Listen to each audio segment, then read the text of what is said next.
Salam sejahtera untuk kita semuanya. Perkenalkan, saya Agnes Neibaho dengan NIM 11S22052 dari Prodi S1 Informatika Angkatan 2022. Nah, pada kesempatan kali ini, saya akan menjelaskan tentang materi praktikum pembelajaran mesin.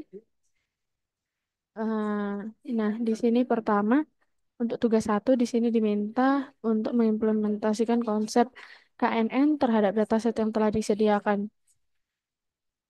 Nah, yang pertama di sini eh, kita mengimpor. Nah, di sini untuk bagian impornya ini, pada bagian impornya ini ada dua pustaka Python, yakni NUM dan Panda. Nah, untuk NUM itu digunakan untuk kode operasi komputasi numerik seperti manipulasi array dan aljabar linear.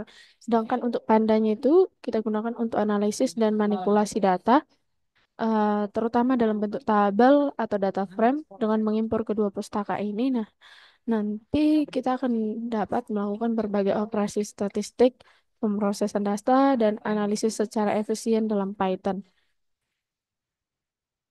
Nah, di sini kita coba jalankan.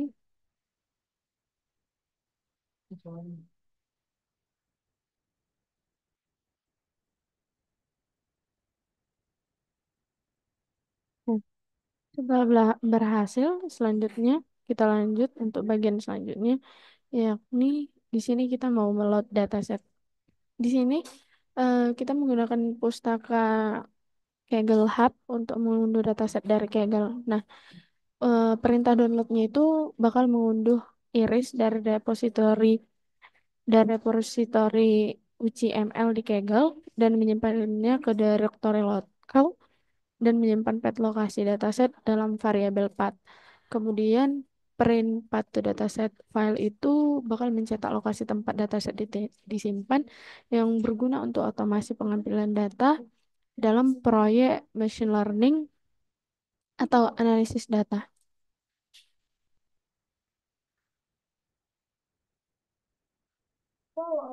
Selanjutnya, di sini ada eh, dataset dataset dataset read dan dataset shape. Nah, untuk kedua bagian ini, eh, di sini kita membaca dataset iris itu menggunakan Panda. Kemudian filenya itu akan dimuat ke dalam sebuah data frame bernama dataset. Kemudian untuk dataset shape-nya itu bakal mengembalikan ukuran data frame dalam format jumlah baris dan jumlah kolom. Nah, sehingga outputnya itu 150,6 yang menunjukkan bahwa dataset memiliki 150 baris dan 6 kolom yang biasanya mencakup fitur seperti length, width, petal, spesies, dan lain-lain. Selanjutnya itu ada dataset head. Untuk dataset head ini, kita gunakan untuk menampilkan 5 baris pertama dari dataset iris dalam bentuk tabel. Nah, di sini outputnya itu menunjukkan struktur data yang terdiri dari 6 kolom, yaitu ID, sepal length, sepal width, petal length, petal width, dan spesies. Nah, output yang menampilkan 5 baris pertama dataset itu merupakan perilaku default dari head. Nah, nilai-nilai yang ditampilkan sesuai dengan data asli dari dataset iris yang merupakan salah satu dataset klasik dalam machine learning. Selanjutnya, untuk dataset describe. Pada bagian dataset describe, di sini kita menampilkan statistik deskriptif dari dataset irisnya yang mencakup jumlah data, nilai data, standar deviasi, nilai minimum, kuartil pertama, median atau kuartil kedua, kuartil ketiga, dan nilai maksimum untuk setiap kolom numerik. Nah, di sini outputnya itu menunjukkan kalau datasetnya itu memiliki 150 sampel dengan berbagai rentang nilai untuk panjang dan lebar serta petalnya. Nah, nilai statistik ini akan membantu untuk kita memahami distribusi data dan variasi dalam dataset. Selanjutnya, Untuk bagian fitur kolom, di bagian fitur kolom ini em, kita mau memisahkan fitur dan label dari dataset iris. Nah, variabel fitur kolom ini berisi nama kolom yang digunakan sebagai fitur, yaitu sepal length, sepal width, petal length, dan petal width. Kemudian variabel X-nya itu kita gunakan untuk menyimpan nilai-nilai dari kolom tersebut dalam bentuk array yang akan kita gunakan sebagai input untuk model machine learning. Sementara variabelnya itu akan menyimpan nilai dari kolom spesies yang berisi label atau kategori spesies bunga iris sebagai target yang akan kita prediksi. Selanjutnya untuk bagian pre-processing. Nah, di bagian pre-processing, kita menggunakan label encoder dari pustaka untuk mengkonversi label kategori pada variabel Y menjadi format numerik. Karena kolom spesies dalam dataset iris berisi nilai kategorikal seperti iris tosa, iris versicolor, dan lain-lain yang tidak dapat diproses secara langsung. Nah, karena itu, label encoder kita gunakan untuk mengubah setiap label menjadi angka. Misalnya, iris sentosa menjadi 0, iris versicolor menjadi 1, dan selanjutnya. Dan transformasi ini bakal memungkinkan setiap model untuk bekerja dengan data target dalam bentuk numerik. Selanjutnya, yang from scaled model selection. Nah, di sini kita mau membagi datasetnya itu menjadi data pelatihan dan pengujian menggunakan fungsi train test split dari pustakanya. Variabel X-train dan Y-train itu 80% data yang digunakan untuk melatih model, sementara X-test dan Y-test itu berisi 20% data yang bakal kita gunakan untuk menguji performa model. Di sini ada parameter random state yang sama dengan 0, di mana itu akan memastikan bahwa pembagian data tetap konsisten setiap kali kodenya dijalankan, sehingga hasil eksperimennya dapat direproduksi.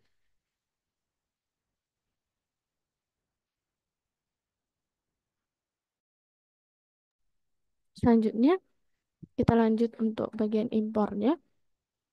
Nah, di bagian impor ini, eh, kita mau mengimpor Matplotlib dan Seaborn yang kita gunakan untuk visualisasi data. Matplotlib itu merupakan pustaka dasar untuk membuat berbagai jenis grafik, sedangkan Seaborn itu menyediakan tampilan yang lebih menarik, estetik, dan informatif. Eh, Nah, di sini perintah ini akan memastikan bahwa grafik yang dihasilkan akan ditampilkan langsung di dalam notebooknya tanpa perlu pemanggilan tambahan.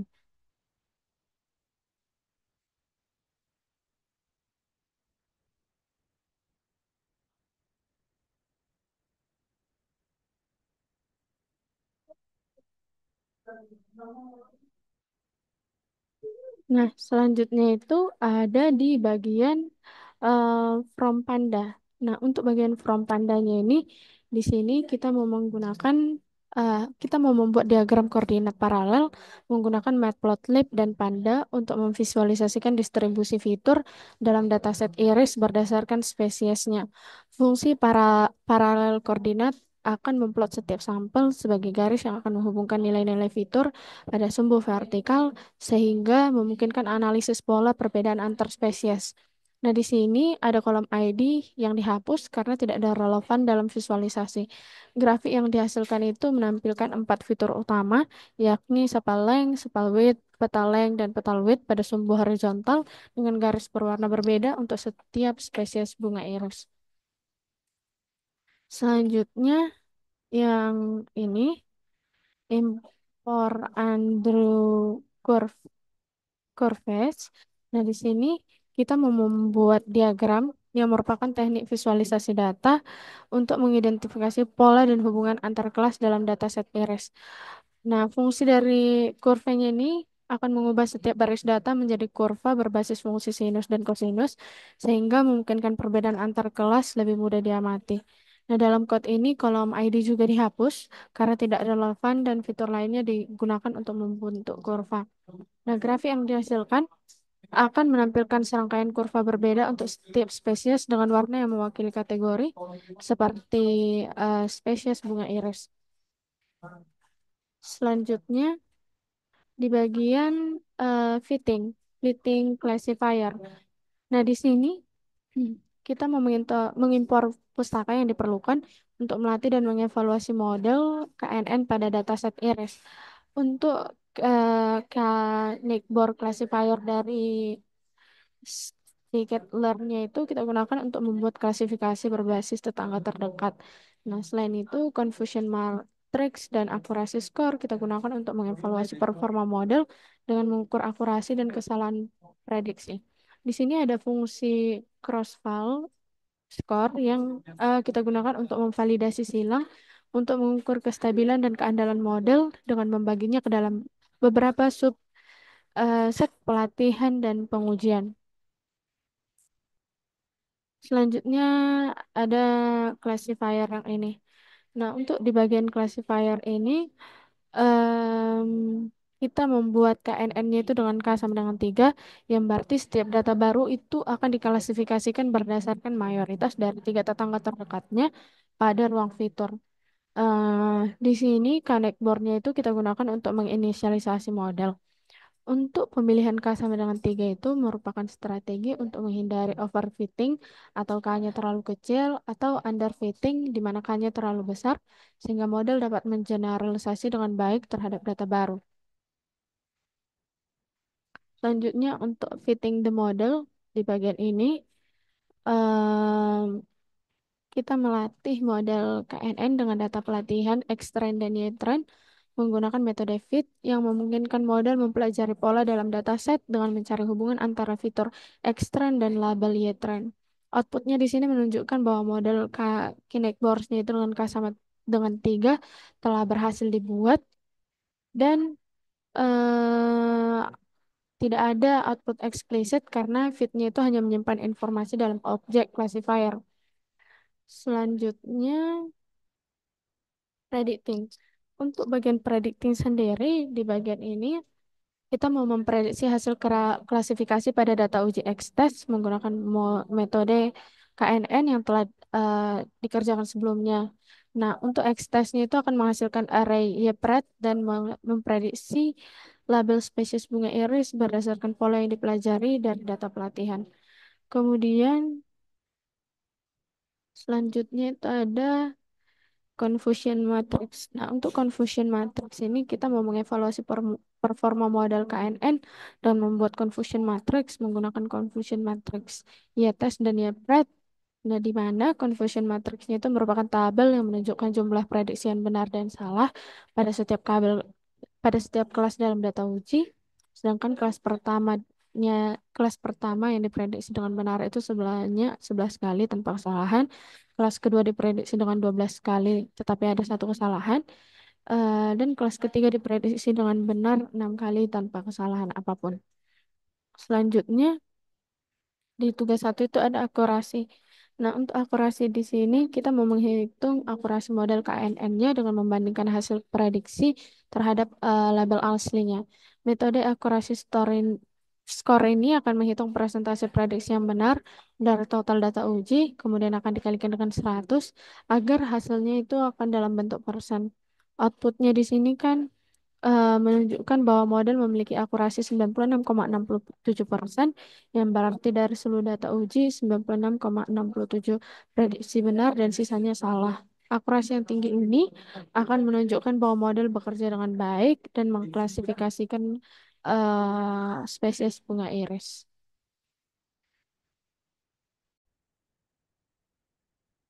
Selanjutnya kita akan bahas untuk tugas yang kedua, yakni kita di sini diminta untuk menganalisis semua parameter KNN dengan menggunakan dataset yang telah diberikan.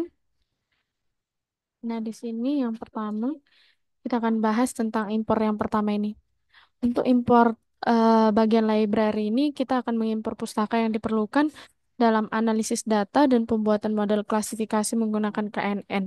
Nah, di sini NumPy dan Panda itu kita gunakan untuk memanipulasi data, sementara Matplotlib PyPilot, Pplot itu kita gunakan untuk visualisasi. Kemudian untuk model KNN itu kita menggunakan Neckbor Classifier Dan performa model itu kita gunakan dengan akurasi skor dan confusion matrix. Nah, selain itu, di sini ada test split dari model selection yang kita gunakan untuk membagi dataset menjadi data pelatihan dan data uji. Selanjutnya, di sini eh from Google Colab. Nah, di sini kita mau membaca filenya itu yakni atletes.csv dan menyimpannya dalam sebuah data frame dengan menggunakan Panda. Fungsi PDRead itu akan memungkinkan program untuk membuat data dari file CSV dalam struktur tabel yang dapat digunakan untuk analisis lebih lanjut. Nah, dengan menyimpan data ke dalam variabel dataset, pengguna diharapkan dapat melakukan berbagai operasi seperti eksplorasi, manipulasi, visualisasi, serta membangun model pembelajaran mesin berdasarkan data atlet yang telah terdapat dalam file tersebut. Selanjutnya, untuk dataset pdread underscore CSV di bawah ini. Nah, di sini dengan outputnya di sini berisi tentang informasi atlet dengan 4 kolom yakni ID, speed, agility, dan draft dengan nilai yes atau no. Output menampilkan isi dataset dalam bentuk tabel dengan 20 baris, di mana setiap baris mewakili seorang atlet. Nah, nilai numerik dalam kolom speed dan agility menunjukkan performa masing-masing atlet dalam dua aspek tersebut, di mana kolom draftnya itu menunjukkan apakah seorang atlet terpilih dalam seleksi berdasarkan performanya. Nah, data ini dapat digunakan untuk analisis lebih lanjut seperti melihat pola kecepatan, kelincahan, dan kemungkinan seorang atlet itu terpilih. Selanjutnya di sini em, ada separate data dan tabel. Nah, untuk separate data dan tabel ini kita gunakan untuk memisahkan fitur dan label dalam dataset. Variabel X di sini kita gunakan untuk menyimpan nilai dari kolom speed dan agility yang merupakan fitur yang akan kita gunakan untuk memprediksi hasil. Sementara variabel Y akan menyimpan nilai dari kolom draft yang merupakan label atau target yang ingin diprediksi. Nah, pemisahan ini penting karena proses pembelajaran mesin akan dilatih menggunakan fitur X untuk memprediksi label Y. Kemudian di sini ada X dengan outputnya. Nah, di sini outputnya ini menunjukkan nilai dari variabel X yang berisi array 2 dimensi dengan fitur speed dan agility dari datasetnya. Setiap baris dalam array itu mewakili satu atlet dengan 2 angka yang menunjukkan nilai kecepatan dan kelincahan. Format array ini kita gunakan dalam pembelajaran mesin karena model biasanya menerima input dalam bentuk numerik dan terstruktur. Outputnya akan berbentuk array karena metode value dan panda data frame akan mengkonversi data ke dalam bentuk NumPy array yang lebih efisien dan komputasi dalam model pembelajaran mesin. Selanjutnya di sini ada print Y. Untuk print Y di sini kita akan menunjukkan nilai dari variabel Y yang berisi label klasifikasi dari dataset.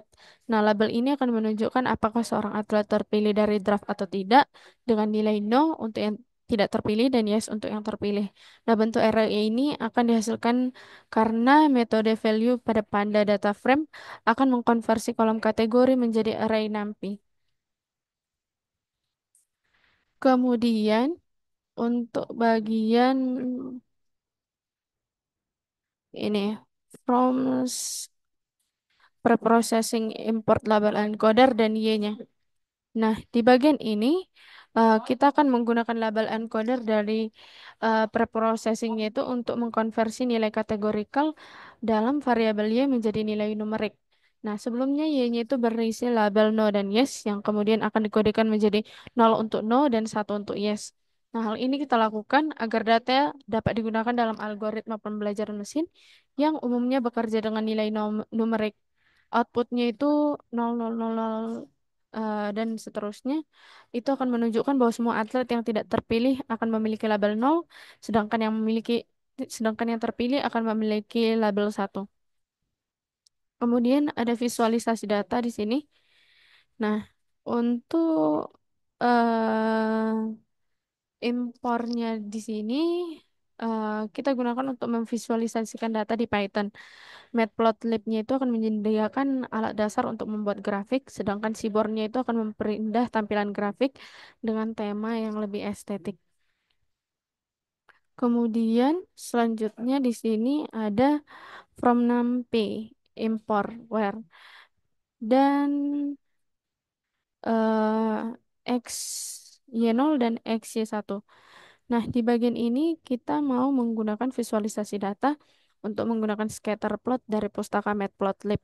Fungsi pplot scatter x0 dan x1 itu akan membuat diagram pencar atau scatter plot berdasarkan dua fitur dalam variabel x, yakni speed pada sumbu x dan agility pada sumbu y. Namun, bagian x0 dan x1 itu akan berusaha mengakses indeks x menggunakan array y yang berisi label binar setelah transformasi dengan label encoder. Hal ini akan menyebabkan kesalahan karena array Y tidak dapat digunakan langsung sebagai indeks dalam NumPy tanpa pemrosesan tambahan. Selanjutnya di sini ada menampilkan fitur space. Nah, untuk menampilkan fitur space ini kita gunakan dalam bentuk data frame menggunakan pustaka Panda.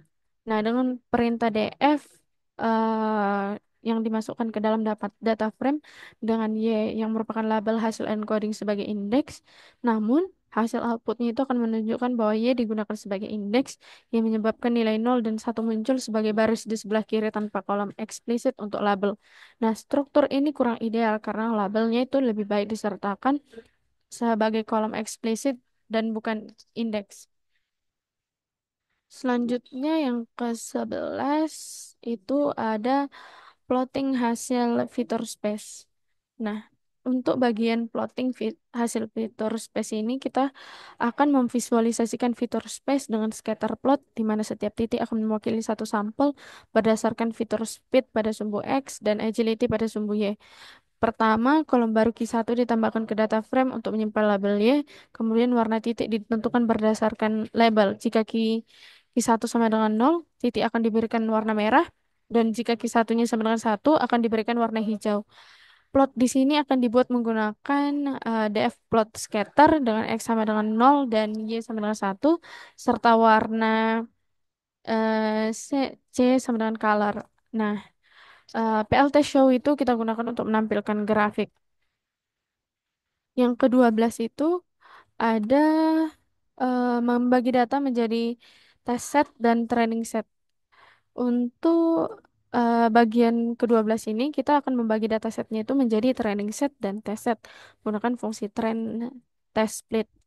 Nah, dataset X atau fitur dan Y atau label dibagi dengan 80% data untuk pelatihan, yakni X train dan Y train, dan 20% untuk pengujian, yakni X test dan Y test. Parameter random state sama dengan 0 itu akan memastikan bahwa pembagian data konsisten setiap kali dijalankan sehingga hasil eksperimen dapat direproduksi. Nah, pembagiannya ini penting karena supaya modelnya itu dapat belajar dari pelatihan dan kemudian dievaluasi pada data yang belum pernah dilihat sebelumnya.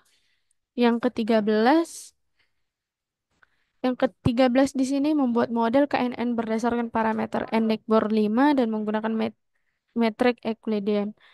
Nah, di sini kita menggunakan dan membuat metode KNN dengan 5 tetangga terdekat dan menggunakan metrik Euclidean untuk mengukur jarak antar data. Nah, di sini model dibuat dengan Canic Board Classifier, lalu dilatih menggunakan fit, yakni Xtrend dan Ytrend, di mana Xtrend itu akan berisi fitur pelatihan dan Ytrend itu akan berisi label. Nah, output dari Canic Board Classifier-nya itu akan menunjukkan bahwa modelnya itu telah dibuat dengan parameter yang telah ditentukan dan outputnya akan siap memprediksi data baru berdasarkan jarak terdekat dengan data pelatihan. Kita lanjut yang ke-14 di sini em, kita mau menampilkan model yang diciptakan dengan K sebanyak 10 sekaligus menggunakan metrik Euclidean. Nah, di sini untuk yang ke-14 kita mau melatih dan mengevaluasi metode KNN dengan nilai dari K dari 1 hingga 10 menggunakan metrik Euclidean. Nah, dalam perulangan 4K in range 1,11, model KNN itu akan dibuat dengan jumlah tetangga yang bervariasi dari 1 hingga 10, lalu dilatih dengan X-trend dan Y-trend. Setelah itu, modelnya akan digunakan untuk memprediksi data uji X-test dan hasil prediksi dibandingkan dengan label sebenarnya yakni Y-test menggunakan akurasi yang kemudian akan disimpan dalam Areka. Nah, hasilnya itu 0,5 yang menunjukkan bahwa akurasi model dengan K tertentu dalam kasus ini K-nya dengan sama dengan 10 hanya 50% yang berarti bahwa model hanya benar dalam separuh kasus. Nah, hal ini dapat terjadi karena jumlah tetangga yang dipilih mungkin tidak optimal untuk dataset ini. Yang ke-15 di sini ada menampilkan data Y prediksi. Nah, untuk yang ke-15 ini kita mau menampilkan hasil prediksi dari model KNN-nya terhadap data data ujinya yakni X-test.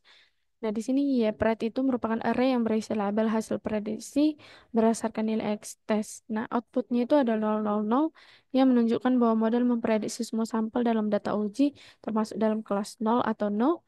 Nah, hal ini dapat terjadi karena mayoritas data pelatihan berasal dari kelas 0, sehingga model mungkin cenderung mengklasifikasikan data uji ke kelas yang lebih dominan. Selanjutnya, yang ke-16 itu confusion matrix yang dihasilkan dari model. Nah, confusion matriks yang dihasilkan dari model KNN itu menunjukkan bahwa model KNN itu gagal mengklasifikasikan kelas 1 dengan benar. Dari hasil yang kita peroleh sebanyak 200 sampel, kelas 0 diklasifikasikan dengan benar sebagai kelas 0, sedangkan 200 sampel kelas 1 justru diklasifikasikan sebagai salah sebagai kelas 0 atau false negatif. Nah, tanpa satupun yang benar terklasifikasi sebagai kelas 1. Nah, hal ini akan mengindikasikan bahwa model mengalami bias terhadap kelas mayoritas yang kemungkinan akan disebabkan oleh ketidakseimbangan data, pemilihan nilai K yang kurang optimal, atau kurangnya fitur yang dapat membedakan antara dua kelas. Yang ke-17 di sini kita mau menampilkan hasil akurasi dari model. Nah, untuk hasil akurasi dari model KNN yang telah dibuat ini akan menunjukkan bahwa model hanya mencapai tingkat akurasi sebesar 50%, yang berarti bahwa model hanya mampu mengklasifikasikan data uji dengan benar hanya setengah dari keseluruhan data yang diberikan. Akurasi yang rendah ini kemungkinan karena ketidakseimbangan dalam data, pemilihan jumlah K yang kurang optimal, atau yang membedakan kelas dengan fitur yang dapat membedakan kelas dengan baik. Nah, hasil dari confusion matrix sebelumnya juga menunjukkan bahwa model salah mengklasifikasikan seluruh sampel dari kelas 1 sebagai kelas 0, yang semakin menegaskan bahwa model ini memiliki performa yang buruk dan perlu diperbaiki. Terakhir, untuk yang ke-18, di mana plotting hasil akurasi terhadap nilai K sama dengan 1, K sama dengan 2, sampai K sama dengan 10. Nah, di sini kita akan menunjukkan bagaimana perubahan jumlah tetangga K dalam algoritma KNN akan mempengaruhi akurasi model.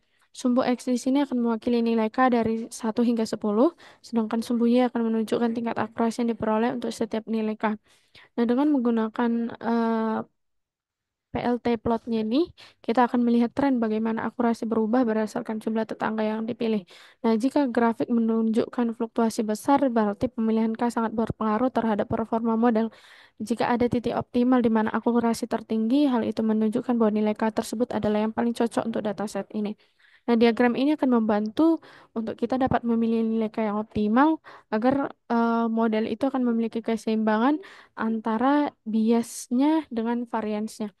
Sekian presentasi dari saya. Apabila ada kesalahan kata dan kalimat, mohon dimaafkan. Sekian dan terima kasih.